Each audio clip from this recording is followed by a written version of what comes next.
அவர் அப்பனுக்கு பிறந்த பிள்ளையாது. இந்த எஸ்ஐஆருங்கிறது தேவையில்லாத ஒன்று. இப்ப இந்த முதல்வரை போட்டு தள்ள முடியல, அதனால இப்ப மறுபடியும் இவங்களுக்கு அடிமைகள் தேவைப்படுது. அது எப்படியா புல்லப் பண்ணுவ? 2002ல நீ எங்க இருந்த, என்ன ஓட்டு போட்டேன்?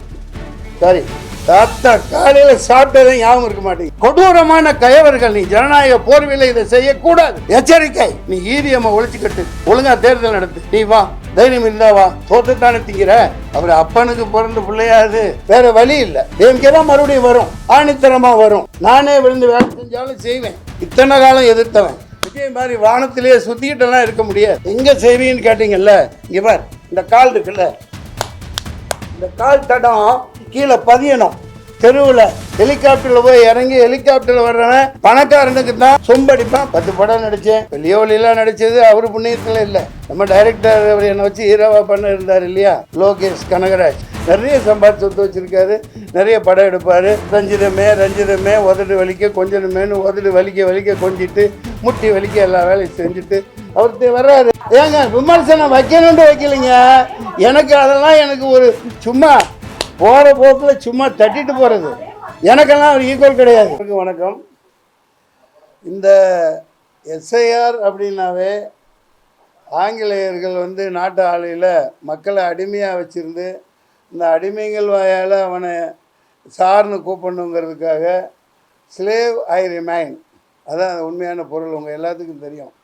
ஐயா நான் எப்போவுமே உங்களுக்கு அடிமை அப்படின்னு வணக்கம் போடுறதுக்கு அதே அந்த எஸ்ஐஆரை அவங்களுக்கு அடிமையாக இருந்த ஒரு கும்பல், பாசிச கும்பல் இன்னைக்கு தமிழ்நாட்டில் ஒட்டுமொத்த நாட்டை சூறையாடி வருது. பீகார், மகாராஷ்டிரா, ஹரியானா, அது தொடர்ந்து இப்போ தமிழ்நாடு பலிகடாக இருக்குது.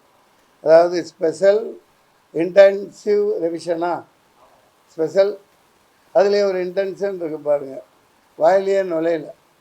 இப்போ என்ன காமெடின்னா, போன வாரமே அந்த என்னைக்கு இவங்க கொடுத்தாங்களோ ஃபாரம் கொடுக்க போனாங்களோ அப்போவே மக்கள் தொடர்பாளர் சொன்னேன் இதை ஏற்பாடு பண்ண சொல்லி. அப்புறம் சரி இது என்னதான் நடக்குது தெரியட்டும், ஃபார்ம் கிடைக்கட்டும்னு காத்திருந்தேன். இதை நான் என் வக்கீல், கிரிமினல் லாயர் கிங்ஸ்டன் ஜெரால்டு, அப்புறம் நெக்சன் வில்லியம்ஸ், முரளி குமரன், எல்லா லாயர்கிட்டையும் அசிஸ்டண்ட்டு கொண்டு போய் கொடுத்துட்டு இதை ஃபுல்லப் பண்ணணும், நீங்கள் பண்ணி கொடுங்கன்னு. நீ 2 மட்டை போட்டுட்டு வேண்டாம் வா, நான் ஜாமீன் வாங்கி கொடுக்குறேன், சரியா? இது பாரத்தையெல்லாம் எங்களை ஃபுல்லப் பண்ண சொல்லாத, எங்களால் அது முடியாது, நாங்கள் படித்த படிப்புக்கு அது முடியல அப்படின்னு சீரியஸாகவே சொல்கிறேன். மிகப்பெரிய காமெடி. இந்த பாரத்தை ஒழுங்காக ஃபுல்லப் பண்ணி ஒரு சாதாரண குடிமகன், இது எதுக்கு இந்த எஸ்ஐஆர் திடீர்னு திட்டமிட்டு அடிமையாக்கி மக்கள், அதாவது தங்கத்தட்டில் வச்சு ஓட்டு போட போகிறவனை தாளாட்டி அப்படி பாராட்டி ஒரு வாக்காளர்னு ஒரு மரியாதை இருந்துச்சு. நீ என்னடா மயிறு, நீ என்னடா வாக்காளர் மயிறு, நீலாம் தேவையில்லைன்னு இதை அவமானப்படுத்தி கேவலப்படுத்தி தொடர்ந்து 15 வருஷமாக எப்போ பாஜக வந்ததோ அப்போ இருந்து எல்லாம் மக்கள் தெரியும். நீங்கள் மக்களோட பிரதிநிதிகளாக தான் இருக்கீங்க. 2019 திண்டுக்கல்லில் நான் நிற்கிறேன், பயங்கர அவர்ஷன். டெல்லியில் அவ்வளோதான், இன்னைக்கு காலி, அவர் வரவே முடியாதுங்கிறாங்க. ஆனால் நடந்தது என்ன? அவர் தான் ராஜா. புலாமாலை குண்டு வெடிக்க வச்சு மக்களை பலி கொடுத்து, ரத்த பலி கொடுத்து, சோல்டுகளவே கொடுத்து மறுபடியும் ஆட்சியில் உட்காந்தாங்க. இப்போவும் அதே மாதிரி பால்காம். அதுக்கப்புறம் நான் அப்போ நடக்குது குடும்பம் முன்னாடியே இந்த தடவை இதுக்காக காஷ்மீர் போகணுன்னு டிக்கெட் போட்டிருந்தோம். 28 மே அங்கே போகிறேன் குடும்பத்தோடு. அங்கே போய் பார்த்தா அப்பட்டமாக இது எந்த வெளிநாட்டு சரி இல்லை, உள்நாட்டு. அந்த மே மாதம்தான் இந்த அப்பாவி மக்கள் காஷ்மீர் ஏழை பாலிகை அந்த 1 மாதத்தை சம்பாதிக்கிறத வச்சு தான் வருஷம் ஃபுல்லாக அந்த குதிரை கொண்டு போகிறது வர்றது, இந்த விற்கிறது, அந்த மாதிரி வேலைகள் செஞ்சு உதவுகிற வேலை எல்லாத்தையும் மண்ணள்ளி போட்டு அவங்க மேலே பழியை போட்டு இப்போவும் பாருங்கள் நூற்றுக்கணக்கான வீடுகள் இடிக்கப்படுது. இப்படியே தொடர்ந்து பண்ணிகிட்டு இருக்காங்க. இந்த கூட்டத்தின் நோக்கம் எஸ்ஐஆர் ஒழிக்கப்படணும். இது வேணாம், தூக்கி போடு. இது என்ன பேங்க் பாஸ்புக்கு வச்சுருக்கேன், இதெல்லாம் எதுக்கு இருக்குது? பேங்க் பாஸ்புக்கு 25-30 வருஷமாக இருக்குது. இது என்னோடய பாஸ்போர்ட்டு. நான் 40 வருஷமாக மக்களுக்கு தெரிஞ்சவனாக இருக்கேன். பாஸ்போர்ட் ஆவணம் இருக்குது. இதுதான் ஆதார், இந்தியனின் அடையாளம்னு கருவேலியெல்லாம் எடுத்தாங்களா இல்லையா? ஆதார் இதை தூக்கி குப்பையில் போட்டாங்க. எதுக்கு இந்த ஆதார்? எல்லாம் கை ரேகை எடுத்தாங்க, எல்லாம் எடுத்தாங்க. அப்புறம் இது பாருங்கள், என்ன கார்டுப்பா இது? PAN card. எல்லாம் தெரிஞ்சு பணம் கட்டுறோம், ஜிஎஸ்டி கட்டுறோம், எல்லாத்துக்கும் இந்த கார்டு தான். அப்புறம் இந்த ஓட்டர்ஸ் லிஸ்ட்டு, இது எல்லாம் இருக்கத்தானே செய்யுது. இப்போ எதுக்கு திடீர்னு கொண்டாண்டு சூறையாடி எப்படி இந்த நீட்டு தேர்வுக்கு டுட்டோரியல் எல்லாம் ஆரம்பித்தாங்க தெரியுமா? ஆரம்பித்து போய்கிட்டு இருக்கு தெரியுமா? அந்த மாதிரி இந்த எஸ்ஐஆர் ஃபார்ம் ஃபுல்லப் பண்ணுறதுக்கு நிறைய டுட்டோரியல் இப்போ திறந்துட்டாங்க. சார் நாங்கள் பண்ணி தரோம் வாங்க சார்னு. ஆனால் ஓட்டு கடைசியில் இல்லைன்னு சொன்னால் நாங்கள் பொறுப்பு இல்லைங்கிறோம். இதுக்கு எல்லாம் மூல காரணம் இந்த இவிஎம். இதை ஒழிச்சு கட்டு. இவிஎம்மில் இந்த வர்ற தேர்தல் நடக்கக்கூடாது. தமிழ்நாட்டில் நடக்கிற தேர்தல் பேலட் பேப்பரில் பண்ணுங்க. இன்னொன்று இந்த எஸ்ஐஆரை தூக்கி போட்டுட்டு ஒழுங்கு மரியாதையாக இப்போ பாருங்கள், 6.5 கோடி 36 லட்சம் வாக்காளர்கள். அவங்களுக்கு 2 ஃபார்ம் 2 பேப்பர் அடிக்கிறாங்கன்னா 15 கோடி பேப்பர் அடிக்கிறாங்க. இதை நீங்கள் பேலட் பேப்பரில் பண்ணுறதுக்கு சாதாரணமாக ஒருத்த பேப்பர் போதும், 4 நாள் அவகாசம் போதும், அந்த சின்னங்களை வச்சு அடிக்கலாம். ஏன் இதை செய்ய மாட்டேங்கிறாங்கன்னு தெரியல. எதிர்கட்சிகள் எல்லாம் ஒன்று திரடணும். மம்தா பானர்ஜி எப்படி அங்கே உள்ளே வந்தால் அரெஸ்ட் பண்ணுவேன்னு சொன்னாங்களோ, அந்த மாதிரி தமிழ்நாடு முதலமைச்சர் இதை நிப்பாட்டு, இதை நடத்த விட மாட்டேன், இல்லாட்டி தேர்தல் நடக்காது, தேர்தல் நடந்ததுக்கப்புறம் இந்த எஸ்ஐஆரை ஏதோ ஒரு அறை நீங்கள் நடத்துங்கன்னு தமிழ்நாடு முதலமைச்சர் ஒரு உத்தரவு போடணும், மத்திய அரசு கேட்டுக்கணுங்கிறது என்னோட தாழ்மையான வேண்டுகோள்.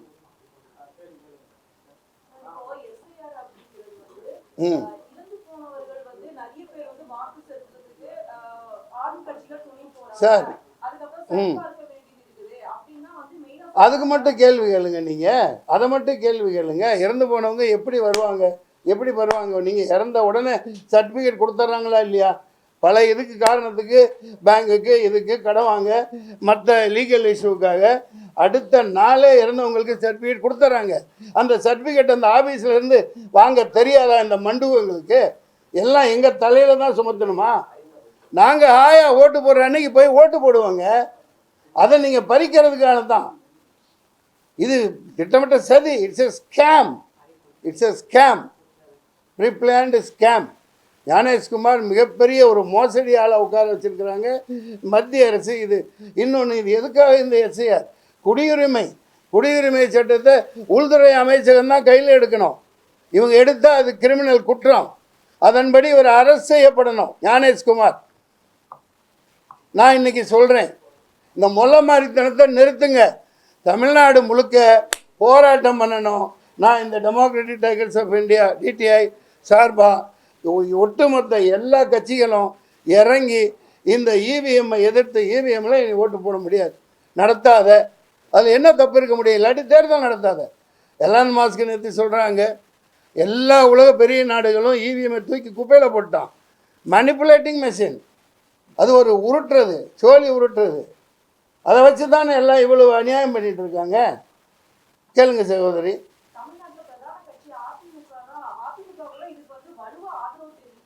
ஆமாம் ஆமாம், அவங்க யார் வாழை தொங்கிட்டு இருக்காங்க? யார் குடுமையை வச்சு ஆட்டிகிட்டு இருக்கா? அவர் குடுமையை எடப்பாடி என்னை 8 பேரை வெட்டுவேன், 8 வழிச்சாலை போட்டான்னு போராட்டம் பண்ணி நான் ஜெயிலுக்கு போனேன். ஸ்டாலின் ஐயா எனக்கு பாராட்டினாங்க சட்டசபையில், அது வேறு விஷயம். ஆனால் பல ஸ்டேட்டுகளில் இந்த மத்திய அரசு என்ன பண்ணிகிட்ருக்கு? காரணம் திருட்டுத்தனமாக. ஐயா கொஞ்சம் அமைதி. திருட்டுத்தனமாக, முள்ளமாரித்தனமாக திருடன்களும் கொலகார பாவிகளும் தான் நாட்டை உட்காந்து ஆண்டுகிட்டு இருக்காங்க. அதனோட விளைவு தான் இது. சார் நீங்கள் சொல்ல வந்தது இந்த இவிஎம்மை வச்சு தான் இவ்வளவு நடக்குது. அதனால் அதை முதல்ல ஒழிச்சு கட்டணும். அதுதான் என்னோட கோரிக்கை. இந்த எஸ்ஐஆருங்கிறது தேவையில்லாத ஒன்று. எவ்வளோ பெரிய இதெல்லாம் எதுக்குங்க? இது எதுக்கு? ஏன் இப்படி மக்களை பாழாப்படுத்தி நீ தேர்தலை நடத்தி முடிச்சுட்டு அப்புறம் நடத்து. அதுவும் இவிஎம்லாம் நடத்தப்படக்கூடாது. லட்சக்கணக்கான கேஸுகள் இருக்குது. நான் கேஸ் போட்டு தோத்துட்டேன், தூக்கி போட்டாங்க, நடந்து போட்டாங்க. நானே ஒரு 4 லட்ச ரூபா செலவு பண்ணி 10 தடவை அலைஞ்சு நான் சுப்ரீம் கோர்ட்டுக்கு போய் போட்டேன். லட்சக்கணக்கான லாயர்கள் போராடினாங்க. அந்த இவிஎம் ஒழிச்சா தான் இந்த நாடு உருப்படும். எடப்பாடி ஐயா சப்போர்ட் பண்ணுறாரு, சரி, ஏன் இவங்களும் எல்லாமே சப்போர்ட் பண்ணுற மாதிரி தான் விஜய் கட்சியும். ஏன்னா அவர் இப்போ ஆளுங்க மத்திய அரசு, நடுவண் அரசு, நம்ம ஒன்றிய அரசால் இறக்கி விடப்பட்டவர்னு இப்போ தான் எனக்கு தெளிவாக தெரியுது. இப்போ முன்னாள் முதல்வரை தூக்கி போட்டு மர்டர் பண்ணிட்டாங்களா இல்லையா? யார் பண்ணாங்க? அப்போ இருந்து சொல்லிட்டு தான் இருக்கேன். நானும் கேஸ் போட்டு பல இதுகளுக்கெல்லாம் தகவல் உரிமை சட்டத்தில் போட்டு இவ்வளோ வச்சுருக்கேன். நான் எதுவுமே எடுபட மாட்டேங்குது. 75 நாள் இங்கே நடந்து போவேன் அப்போலோ இங்கேருந்து 75 நாள் ஒரு இப்போல்லாம் கேமரா என்ன எவ்வளோ பார்த்துங்க. வீட்டு விட்டு போனால் செல்ஃபி எடுக்கிறோம், எடுக்கிறீங்களா இல்லையா? கான்டாக்ட்லேயே இருக்காங்களா இல்லையா? அப்படி இருக்கையில் 75 நாள் யாருமே பார்க்க முடியல. ஜெயலலிதா அப்பட்டமாக தூக்கி மட்டையை போட வச்சு போட்டு அவங்க ஆட்சியை தான் நடத்தினாங்க. இப்போ இந்த முதல்வரை போட்டு தள்ள முடியல. அதனால இப்போ மறுபடியும் இவங்களுக்கு அடிமைகள் தேவைப்படுது. பாஜக நிச்சயமாக ஒழிக்கப்பட வேண்டியது. நான் இதை நிச்சயமாக, அதாவது அவங்கவுங்களுக்கு எனக்கு எந்த விதமான மதவாத அடிப்படையில் எந்த காலத்துலையும் நான் பேசுனது இல்லை. ஆனால் இன்றைக்கி தமிழ்நாடு சூறையாடப்படும். தமிழ்நாடு இந்த எஸ்ஐஆர் மூலமும் இவிஎம் மூலமும் நாசம் பண்ண இருக்காங்க. திருப்பூர்லாம் போய் பார்த்தா என்னங்கிறது உங்களுக்கே தெரியும். ஓட்டுரிமையை தீர்மானிக்க 10-15 தலைமுறையாக பெங்களூரில் வாழ்கிறவன் தான் அங்கே ஓட்டு போட முடியுது. இன்றைக்கும் தாராவி பம்பாயில் ஒரு 2-3 லட்சம் பேர் ஓட்டு போட முடியல. எத்தனை தலைமுறையாக இருந்தோம். இவங்க நேற்று வந்து அவனுக்கு தூக்கி கொடுத்துட்டு பீகார் அங்கே ஓட்டுக்காரங்கயா இந்தா ரேஷன் கார்டு மாற்றுற மாதிரி, இது மாற்றுற மாதிரி, பான் கார்டு மாதிரி, கேஸ் கனெக்ஷன் மாற்றுற மாதிரி ஓட்டு கொடுத்துட்டு போயிடுவீங்க. நாங்கள் சும்ப போயிடலா உக்காந்துக்கிட்டு என்னமா உங்களுக்கு சிங்சாங் கட்டிட்டு இருப்போமா? நடக்கிறது வேற. இந்த 6,36,00,000 ஓட்டம் இறந்தவங்க போக மிச்சம் அப்படியே இல்லைன்னு வச்சுக்கோங்க. சென்ட்ரலில் எவனும் உள்ளே வர முடியாது. தேர்தல் கமிஷனை நான் எச்சரிக்கிறேன். எதானாலும் பார்த்துக்கலாம். நான் போராட்டம் பண்ணி எத்தனையோ தடவை ஜெயிலுக்கு போயிருக்கேன், பார்த்துக்கலாம். சமூக அக்கறையோட இதை இந்த நேரத்தில் எஸ்ஐஆர் இதை ஒழிக்கப்படணும். பாமெல்லாம் நிப்பாட்டுங்க. தேர்தல் முடிஞ்ச பிறகு நீங்கள் செய்யுங்க. ஏன் இது ஒரு மாதத்தில் நடத்துகிறீங்களே வெண்ணீங்களா? நான் உங்களை கேட்குறேன். நீ இந்த சாதிவாரி கணக்கெடுப்பை நீங்கள் ஒரு மாதத்தில் நடத்தலாம்ல? 5 நாளில் நடத்தி முடிக்கலாம். எல்லாத்துக்கும் வேலை வாய்ப்பு கொடுக்கலாம். ஒரு இவனுங்களே உட்காந்து ஆண்டுக்கிட்டு பேண்டுக்கிட்டு மோண்டுக்கிட்டு இருக்கானுங்க. சாதிவாரி கணக்கெடுப்பை எடுங்கடா. ஏமாத்து வேலை. போராட்டம் வெடிக்கணும். தமிழ்நாடு முழுக்க போராடணும். முதலமைச்சர் இதை சவுக்கடி கொடுத்து மம்தா பானர்ஜி செஞ்ச மாதிரி பண்ணா அரெஸ்ட் பண்ணுவீன்னு துரத்தி விடணும். கேளுங்க, ஏன் கொடுக்குறீங்க? எது கொடுக்குறீங்க? நாங்களாம் மடையர்களா? அது எப்படியா ஃபுல்லப் பண்ணுவேன்? 2002 நீ எங்கே இருந்த, என்ன ஓட்டு போட்டேன்? சாரி, தாத்தா காலையில் சாப்பிட்டதே ஞாபகம் இருக்க மாட்டேங்குது. நைட்டு என்ன கொடுத்தோம், என்ன சாப்பிட்டோன்னு ஞாபகம் இருக்க மாட்டேங்குது. 2002 எங்கே இருந்தோமோ அந்த இளவு பூத்தில் ஓட்டு போட்டிருப்போம். மாறி வருவோம். நான் ஒரு நடிகை, நான் சாதாரண குரூப் டான்ஸராக இருக்கையில் ஒரு சின்ன வீட்டில் இருந்தேன். அப்போ ஓட்டுங்க வாங்கினேன், சம்பாரித்தேன், வீடு கட்டினேன், வாடகைக்கு விட்டேன். இப்போ ஓட்டு அங்கேயே தான் 25-30 வருஷமாக இருக்குது. புரியுதுங்களா? நான் அது போய் அங்கே போய் ஓட்டு போட்டுருவேன். இப்போ ஜவாதுபட்டி என்ன பேர் தம்பி, அவங்க வந்து அங்கேயே தான் ஓட்டு இருக்குது. அவங்க பெருமையோட அது ஒரு திருவிழா மாதிரி மொத்தமாக இங்கே ஒரு 1000 பேருக்கு மேலே வசித்தாலும் அங்கே ஊருக்கு போய் அந்தந்த ஓட்டை பதிவு பண்ணிட்டு வருவாங்க. இப்போ அங்கே போவாங்களாம், அவனுங்க இல்லைம்பாங்களாம், இவனுக்கு ஓட்டை தூக்கிடுவானுங்களாம். என்ன இது துபாக்கூர் வேலை பண்ணுறீங்க? தமிழனுங்களா இழிச்ச வாயனுங்களா? எவ்வளோ நாள் இழிச்ச வாயனாக இருக்கணும்? இதுக்கு ஒரு முடிவை நீங்கள் முடிவு சொல்லுங்கள்.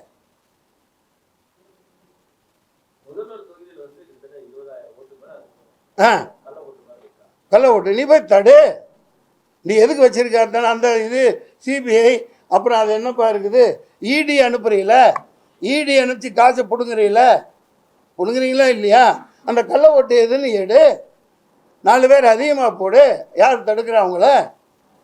கள்ள ஓட்டுன்னு சொல்கிறீங்க, இவங்க நல்ல ஓட்டுலையா ஜெயிச்சு வந்திருக்காங்க? இதுவே கள்ளத்தனமானது தானே. சுப்ரீம் கோர்ட்டு சுமோட்டோவா தானாக முன் வந்து வழக்கு போடுது, என்னது சுமோட்டோ தானே. அதன் அடிப்படையில் முதல்ல இதை ஒழிச்சு கட்டணுமா இல்லையா? அந்த இவிஎம்மை சார் எத்தனை 16 வருஷமாக சொல்லிகிட்டு இருக்கோமா இல்லையா? இவிஎம் எதுக்கு தொடப்ப கட்ட? இது ஏமாத்து வேலை, கொட்டை உருட்டுற மெஷின் அது. அதை வச்சுட்டு தானே பொழப்பு ஓட்டுறீங்க சார்.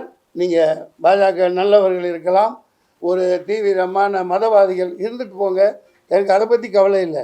நீங்கள் நல்ல முறையில் ஒழுக்கமான முறையில் ஜெயிச்சு வா.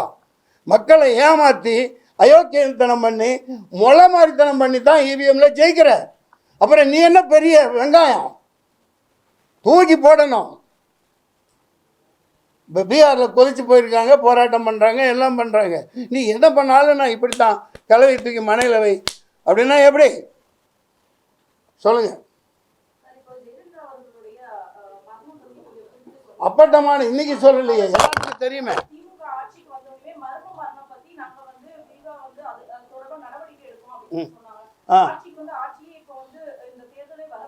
அவங்க எதுக்குங்க?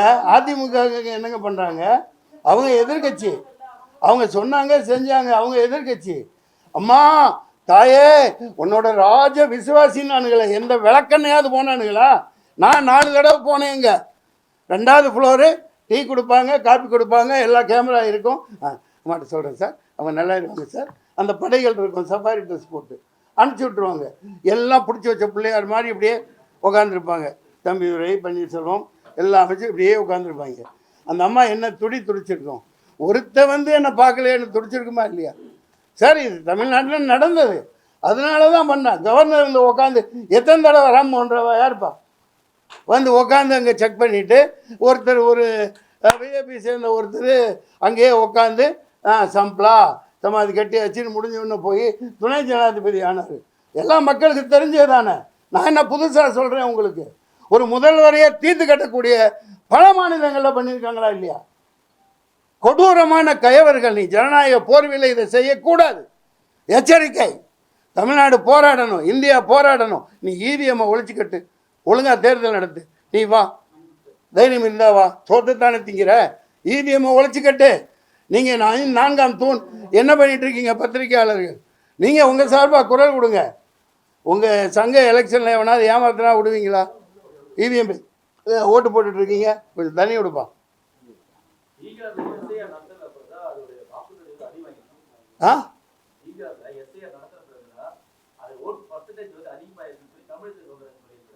அவர் தமிழிசையா இல்லையே, அது இந்தியசியாவில் இருக்காங்க. அவர் அப்பனுக்கு பிறந்த பிள்ளையாது அவர். ஐயோ ஐயோ ஐயோ, குமரி அனந்தன் எப்பேற்பட்ட மாபெரும் மனிதர்.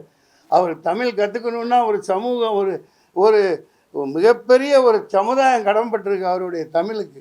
அப்படிப்பட்ட ஒரு தமிழ் வித்தகருக்கு, குமரி அனந்தனுக்கு பிறந்த இந்தியசியை பற்றி என்ன பேசுகிறீங்க? அதிகரிச்சிருக்குன்னா அவங்க அதிகமாக போடுவாங்க, அவங்க காட்டுறது தானே. சொல்லி டக், அதான் அவங்க தான் ஜெயிப்பாங்க.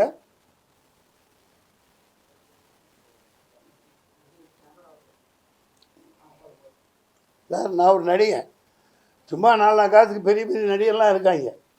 நான் இந்த மாதிரி இவர் வந்தார், அப்போது அதான் பாரு இந்த பிரேம வந்தார், பிரேமி பாரதி ராஜா சீமானெலாம் கருப்பு கொடி காமிச்சாங்க. அவங்கள அரெஸ்ட் பண்ண போயில நீங்கள் பாரு என்ன பண்ணு, இந்த வேலை வச்சுக்காதன்னு அரெஸ்ட் பண்ணி ஜெயிலுக்கு உண்டு கைதியாக போனேன். கைதியில் நடிக்க வேண்டியவன். எத்தனையோ வாய்ப்புகளை இழந்திருக்கேன்.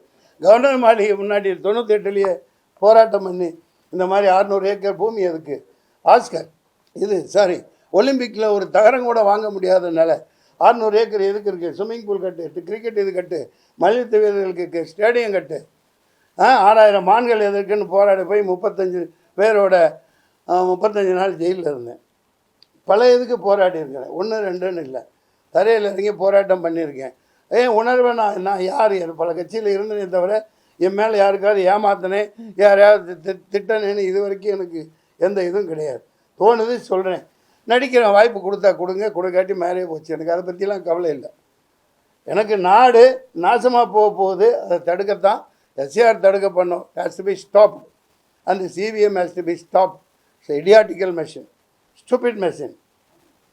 Every genius person saying, every country following by ballot paper only.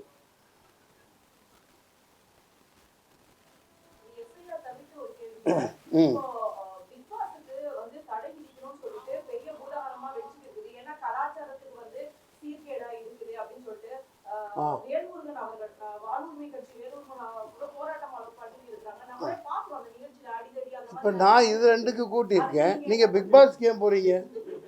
நீங்கள் அதை ஏன் பார்க்குறீங்க? நான் அந்த கருமத்தை பார்க்குறதே இல்லை. எவனோ எவன் கூடயோ கட்டி பிடிச்சிக்கிட்டோம்.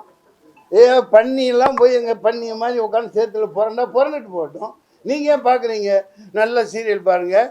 சன் டிவியில் அந்த நேரத்தில் என்னப்பா ஓடுது, அப்புறம் அந்த விஜய் டிவியில் அதுதான் காட்டுறாங்களோ, அந்த கருமத்தை ஏங்க பார்க்குறீங்க? 9 மணிக்கு படுத்து தூங்கிடுங்க. பிரம்ம முகூர்த்தத்தில் 3 to 5 எந்திரிங்க. வாழ்க்கை ஜாலியாக இருக்கும். ஏதோ அவங்க பொழப்ப ஓட்டுறாங்க. என்ன கேட்க வந்தீங்க? எதுக்காக கூட்டியிருக்கேன்? பிக் பாஸ் தடை வேணும். அது தடை என்ன? இப்போ என்ன வெங்காயம் விளக்கமாத்து கட்ட இருந்தால் எனக்கு என்ன? அவங்க சம்பாதிக்கிறாங்க. சமூகத்தை இதுதான் சீரழிக்குது. பிஜேபி சர்க்கார் தான் சீரழிக்குது. இந்த எஸ்ஐஆருங்கிறது, நீ என்னைக்கு எனக்கு அடிமையாயிரு, நான் இப்படி தான் பண்ணுவேன். எல்லாம் 5-6 வருஷம் முன்னாடி நான் இந்த இதை ஆரம்பித்தேன், டிப்டாப் தமிழான்னு.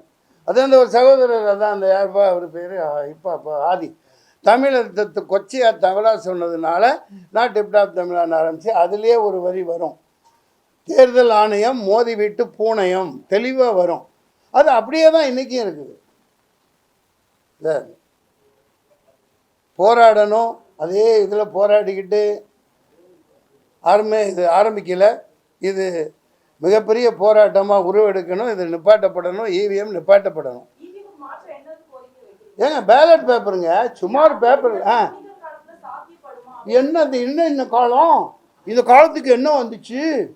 ஏன் இந்த காலம் கற்காலமாக அது? ஏன் அமெரிக்கா கற்காலத்திலேயா இருக்கான்? பிரிட்டிஷ் கற்காலத்திலேயா இருக்கான்? ஏப்பா இந்த அம்மா கேட்குறாங்க, பெண்மணி, கற்காலத்துக்கு போறியே. அப்போ ஏன் நம்ம சம்பிரதாயம் குடவோலைன்னு தமிழன் முத கண்டுபிடிச்சது, அதை ஏன் கைவிடுறீங்க? அது சிம்பிள். சிசிடிவி இருக்கா, சிசிடிவி ஃபுட்டேஜ் இருக்கா, எல்லாம் பார்க்குறாங்கல்ல. பூத் கேப்சர் நடந்தாலும் பார்க்கும், கமிட் ஆகும். பேப்பரில் குத்து மடி உள்ளே போடு, சந்தோஷமாக போய் தூங்கு. இது இந்த அளவுக்கு போட்டால் அந்த அளவு ஜெயிக்கிறான். எதுக்கு இந்த அளவு? இவிஎம் அளவு எதுக்கு? சங்கு ஊதிடுவான், இந்தியாவை ஊதிட்டான் இவிஎம் வச்சு. இன்னும் உங்களுக்கு உணர்ச்சி வரலை, உங்களுக்கு நீங்கள் போராட தோணலை. லட்சம் வக்கீலுங்க போராடி செத்துட்டான். அதை இப்படி தான் நடத்துவீங்கிறான். தேர்தல் அப்படியே நடக்குது. என்ன நடத்தி இப்படி என்னத்தை உன்னத ஆட்சியை கொடுத்துட்டான்? எல்லாம் அடிமையாக்கி தானே வச்சுருக்கான். அதானி போட்டு, அதானி இது, அம்பானி. இந்த கோழி இல்லை, கோழி ஜிஎஸ்டின்னு போட்டு, அதுக்கு உதாரணம் சொன்னால் அதான் இங்கேயே படித்தேன். ஃபுல்லாக எல்லா முடியும் பிச்சுட்டு, எல்லாம் ஒரு சேவலில் உள்ள ஒட்டு மொழி எல்லாத்தையும் ரெக்கையை பிச்சுட்டு கீழே போட்டவுடனே 4 தானியத்தை எடுத்து போட்டால் அது நகர்ந்துக்கிட்டே வந்து கொத்தி திங்கும். இங்கே பார், ஜிஎஸ்டியில் குறைச்சிட்டேன், ஜிஎஸ்டியில் உங்களுக்கு குறைச்சிட்டேன். வரி போடுவாங்களாம், வரி மேலே வரி போடுவாங்களாம். டோல்கேட்டு லட்சக்கணக்காக கோடி, 1000 கோடிக்கு கொள்ளையடிச்சு நிதின் கட்கரி இங்கே ஒரு கல்யாணம் 1,00,000 கோடியில் நடத்துகிறாங்க. இதுதானே நடக்குது. அதானி அம்பானி காலில் போய் கொட்டிக்கிட்டு எல்லாத்தையும் அவங்களோட அஜெண்டா, அந்த பஞ்சதந்திர கதைப்படி அவங்க ஆட்சி நடத்திட்டு இருக்காங்க. போட்டு உருட்டுறது, புரட்டுறது, மக்களை அடிமையாக தான் வச்சுருப்பாங்க, படிக்க விட மாட்டாங்க. அது வெளிப்படையாக தெரியுது. ஐயா, நான் தப்பு செஞ்சிருந்தா நான் மன்னிச்சுக்குங்க.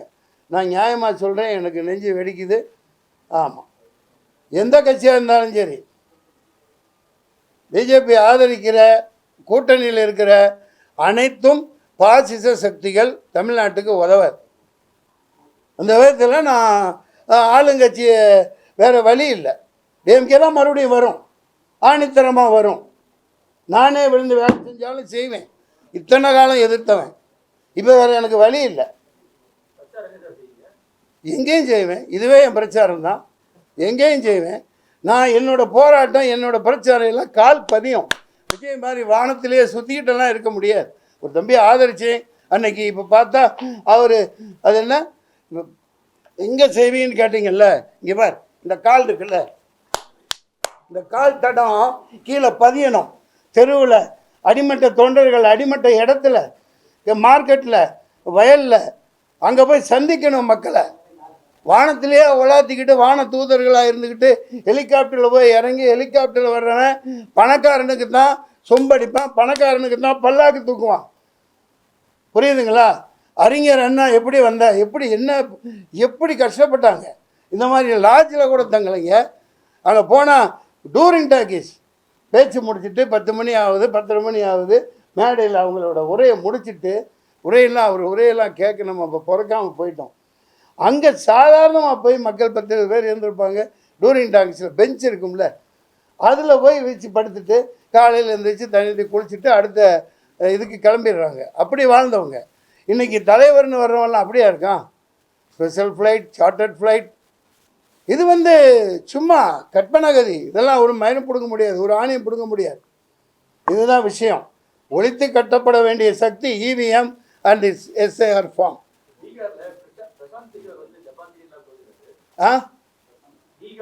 அங்கேயும் இதே மாதிரி இங்கே தோப்பாங்க. சொல்லுங்கள். ஏற்படலாம். நீங்களே சொல்லிட்டு என்ன வாயில் சொல்ல வைக்கிறீங்க? அப்படி இல்லைங்க. அவருக்கு கண்மூடித்தனமாக நான் அப்படி ஒரு இதே இடத்துல நீங்கள் வந்தீங்க, ஒரு சம்பவம் நடந்தது, அப்படி ஒன்று எனக்கு தோன்றதை சொல்லிவிடுவேன். உணர்ச்சி வசப்பட்டோ படாமலோ நியாயத்தை சொல்லிவிடுவேன். ஆயிரக்கணக்கான ஃபோன் உங்கள் புண்ணியத்தில், அவ்வளவு ஃபோனு, தகவல், மெசேஜு, பாராட்டு. நான் அதை நினச்சி நான் சொல்லலை. ஆனால் அந்த மனுஷன்லேருந்து ஒரு ஃபோன் கூட வரல. 10 படம் நடித்தேன். இப்போ லியோலிலாம் நடித்தது அவர் புண்ணியத்தில் இல்லை. நம்ம டைரக்டர் அவர் என்னை வச்சு ஹீரோவாக பண்ண இருந்தார் இல்லையா, லோகேஷ் கனகராஜ். அது நான் போய் நின்று எனக்கு ஒரு சீட்டு கொடுங்க, நான் அந்த மாதிரி ஆளா? நான் எப்பயே பிறந்து எப்பயே பணம் காட்டு நெறி, எப்பயே எல்லா தண்ணியும் எல்லா காட்டு தண்ணியும் குடித்தவன். அதனால் அது ஒரு கற்பனையான உலகத்தில் அவர் இறக்கி விடப்பட்டவர். பிரிவு பாதுகாப்பு கொடுத்துருக்காங்களா தம்பி விஜய்க்கு? இதுக்கப்புறம் ஜெட்டு கொடுத்தாங்களா? என்னங்க சொல்லுங்கள், நீங்கள் தாங்க சொல்லணும். அதுக்கப்புறம் ஜெட் பிரிவு கொடுத்துருக்காங்களாம்.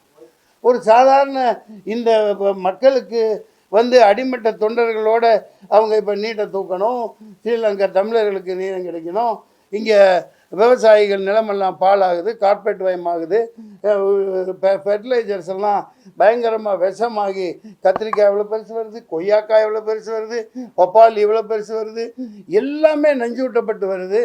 இதெல்லாம் தீர்க்கறதுக்கு மக்களோட மக்களாக போராடணும் ஒரு மனுஷன். அவர் கார்பரேட்டு கூடயும் இலுமினாட்டிகளுக்காகத்தான் அவர் வருவார், ஒரு இதுக்காக. அதனால் இன்றைக்கி என்னோடய முடிவு அதுதான். அவரால் ஒன்றும் செய்ய முடியாது.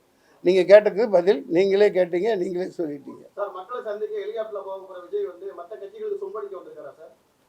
சொல்லிட்டீங்க, அடிங்க. சொல்லிட்டேன். நீங்கள் சொன்னதை நான் சொன்னேன். எனக்கு என்ன பயமா? ஏண்டா எவனையோ கண்டு நான் இது என்ன எனக்கு பயமா? முந்தானத்து மனசு என்னமோ அவர் நல்லபடியாக பண்ணட்டும், சம்பாதிக்கட்டும். நிறைய சம்பாதிச்சு சொத்து வச்சுருக்காரு, நிறைய படம் எடுப்பார். ரஞ்சிதமே உதடு வலிக்க கொஞ்சணுமேனு உதடு வலிக்க கொஞ்சிட்டு முட்டி வலிக்க எல்லா வேலையும் செஞ்சுட்டு அவர் வர்றாரு. மக்களுக்கு முட்டி வலிக்க பாடுபடுவார். முட்டியெல்லாம் வலிக்கும் இல்லையா நடந்து போனா? ஓப்பா நீங்கள் வேறு ஏங்க விமர்சனம் வைக்கணுன்ட்டு வைக்கலைங்க. எனக்கு அதெல்லாம் எனக்கு ஒரு சும்மா போகிற போக்கில் சும்மா தட்டிட்டு போகிறது. எனக்கெல்லாம் ஒரு ஈக்குவல் கிடையாது.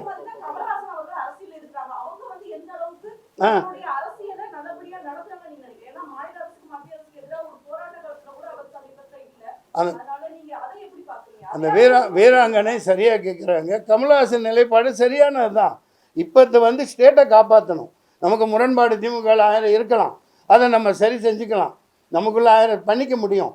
ஆனால் இவனோட நோக்கம் சீர்குலைச்சி மக்களை நாசம் பண்ணி பிச்சைக்காரங்களாக்கி எல்லா எல்லா பணத்தையும் கொண்டு அதானி அம்பானி காலில் கொட்டிட்டு ஜெயகோவிந்தம் பாட வேண்டியதுதான். நான் ஒரு மதவாதியாலாம் இதை சொல்லலை. எனக்கு மதமெல்லாம் எனக்கு ஒன்றுமே கிடையாது. நான் சினிமாக்காரன், நடிகன். எல்லாத்துக்கும் எந்த கும்பாபிஷேகம் கூப்பிட்டே போவேன். என்ன கொடுக்குறாங்களோ வாங்கிக்குவேன், சாப்பிடுவேன், எல்லா வீட்லேயும் சாப்பிடுவேன். எலெக்ஷன் அப்போவும் தரையில் வாழ்கிறவன். மக்களுக்கு தரையில் வாழ்கிற காமராஜ் எப்படி சைக்கிளில் போனார், நடந்து போனார், அந்த மாதிரி தான் அடிமட்ட மக்களுக்கு உதவணும்னா மக்களோட மக்களாக வேலை செய்யணும், நடக்கணும்.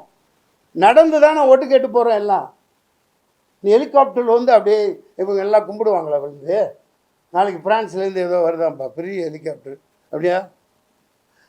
I don't care. இந்த கூட்டம் உங்களை அழைத்ததின் நோக்கம் எஸ்ஐஆர் ஹஸ் பீன் ஸ்டாப்டு. ஏழை மக்களை சீரழிக்கிறாங்க, வேலைக்கு போக முடியல, குடியானவர்கள், ஏழைகள், பாலைகள்லாம் தில்லாடிட்டு இருக்காங்க. பைத்தியக்காரத்தனமாக ஒரு வக்கீல்னாலே இந்த ஃபார்மை ரொம்ப முடியல. 42க்கு முன்னாடி எங்கே இருந்த, 2002 எங்கே இருந்த, அம்மா பேர் சொல்லு, அம்மாவோட இறந்து போய் 1990 இறந்து போனாங்க. அப்போல்லாம் அவங்களுக்கு ஓட்டர் அட்டையே கிடையாது. அந்த ஊரில் வச்சுருப்பாங்க லிஸ்ட்டு, கூட்டிகிட்டு போவாங்க, அழகாக ஓட்டு போட்டு வருவாங்க. 30-40 வருஷம் முன்னாடி எங்கே இருந்துச்சு? இப்போ தானே கொடுத்தாங்க. ஆட்டோமேட்டிக்காக அந்தந்த கட்சிக்காரங்க அந்த லிஸ்ட்டு வச்சுருப்பாங்க, அம்மா தாய் இந்தாம்மா சீட்டு வந்து ஓட்டு போடுமா அப்படின்னு ஓட்டு போட்டு அப்படியே மரியாதையாக நடத்துனாங்க. இவங்க எப்போ இந்த வாக்காளர்களை கேவலமாக நடத்துகிறானுங்களோ, இப்படி ஒரு ஃபார்மை கொடுத்து ஃபில்அப் பண்ணா அப்படின்னு ரெட்டங்கால் போட்டு உட்காந்துருக்கான்னா, இது அந்த எஸ்ஐஆரின் உண்மையான பதம் என்ன? Slave I remain for you. உங்களுக்கு நான் எப்பவும் அடிமை அப்படின்னு மக்களை ஆக்கிறதுக்காக பண்ணேன். நிப்பாட்டுங்க. தேங்க்யூ. நன்றி, வணக்கம்.